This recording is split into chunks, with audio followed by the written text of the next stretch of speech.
une signification, parce que c'est ça quand même qui passionne aussi beaucoup les gens, savoir si parce que Jimmy rêve tous les soirs d'une licorne, bah ça signifie quelque chose quoi finalement.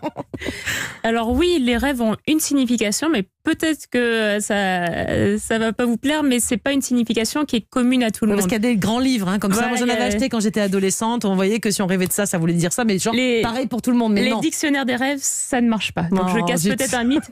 Mais par contre, oui, il y a beaucoup de symbolisme dans le rêve, tout simplement parce que lorsqu'on rêve, on a beaucoup moins de blocage, on va dire, psychique, que ce soit notre morale, notre éducation, ce qui fait qu'on a accès à beaucoup plus de choses de notre inconscient qui va se libérer justement dans ce monde des rêves et communiquer avec nous avec des symboles. Et lorsqu'on a un peu accès à ces symboles, qu'on écoute un peu ce que nous dit notre inconscient, on peut recevoir de précieux messages sur notre état de santé, sur ce qui se passe autour de nous, sur tout ce que notre corps et tout notre psychisme finalement capte de son environnement. Donc oui, les symboles sont importants.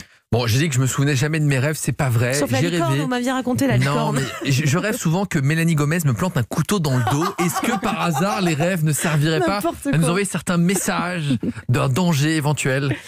Alors, le symbole, il ne faut pas s'arrêter au premier signe du symbole. Vous n'arrêtez pas à ça. Le couteau dans le dos, quand même, je vois pas quel autre symbole je pourrais voir. Franchement. Donc déjà, les symboles sont individuels. Ça veut dire que peut-être que pour vous, le couteau a une symbolique, et pour quelqu'un d'autre, par exemple d'une autre culture, le couteau aura une symbolique. Chez moi, c'est amical. Totalement différente. On peut offrir des couteaux dans certaines civilisations. Voilà. Donc il faut écouter sa propre culture et il faut écouter évidemment son mode de vie et son histoire. Ça veut dire qu'en fonction de notre histoire, le symbole va être différent. Si vous avez déjà été poignardé dans le dos par quelqu'un, effectivement, il y a plus de chances que ça aille dans le même sens. On va peut-être changer d'image, parce que c'est pas la meilleure, Jimmy.